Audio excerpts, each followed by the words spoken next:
Well, good. Because it's it's important. But you know what? When you're selling something you love and something you're so connected to, and you want people to go and see it, it's not a chore. It's a pleasure. Well, that's what it seems like, and actually we're on now, so we'll just go ahead and jump off from there. It does seem like there's a lot of passion for this project from you. What is it about this character that you love so much, that makes you so passionate about her or the stories? Well, I love her because she's such a she's good and kind and consistent and patient and judicious and wise and all of that. But she's funny and she's original and she's anti-authoritarian as far as I can tell. And absolutely believes in the children and the family's power always to solve their own problems. She's just there to sort of shift them in the right direction, which I think is it's a wonderful role model to play, because she's not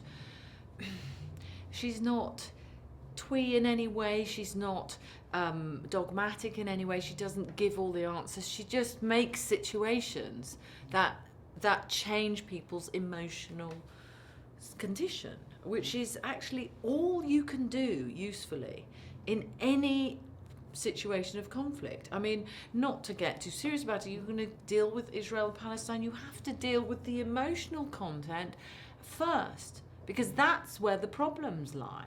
And it's always where the problems lie with children and adults. It's something that's interior, and the way in which she deals with the interior map of these kids is something I love creating, because it doesn't exist in the books, because the books are all about a vast group of hundreds of children who just are naughty because they like being naughty, which is very apposite and true. But this is something different, because there has to be a reason for the naughtiness, and then there has to be a reason for the naughtiness to end, and all of the intricacy of creating those stories gives me, I don't know why I love it so much, but I do absolutely love it. And it's odd that or interesting that a character such as Nanny McPhee is so beloved by kids as well, because she could be seen as being very tough. But do you think why do kids gravitate to her? Why? Because you're absolutely right, and I think that it's very interesting, this new one, talking to children about that, and they say, the beginning bits, when she arrives at the beginning, that's the bit they like the best, because it's the bit where she's at her ugliest and the children are at their naughtiest. And if you think about it, the first film, all these children around the world were watching her for the first time. So they didn't know what was going to happen. They didn't know that this very ugly, very scary lady was going to turn out to be the best thing that ever happened. So I'm very interested to see how they've responded to her coming back, because now, of course, they know that she's the best thing that ever happened before they see the movie.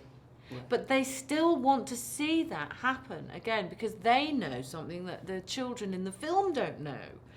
And so that's what's blissful about it. They've got this, it's a bit like us as adults watching Bond, and as soon as he says the name's Bond, James Bond, you get that thrill of, you don't know who James Bond is, and guess what? He's gonna do for you, you villain. So actually, in a sense, the James Bond paradigm is slightly simpler than the Nanny McPhee one, because, he is the nemesis, and that's the end of it.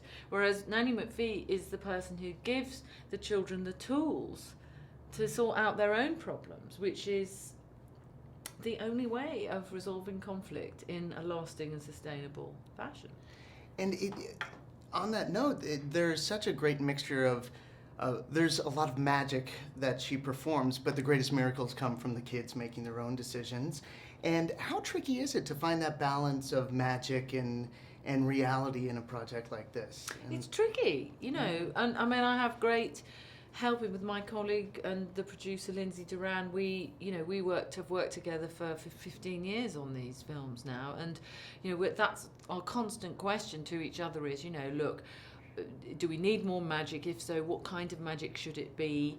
I love doing magic that's like the scene where the children start hitting themselves.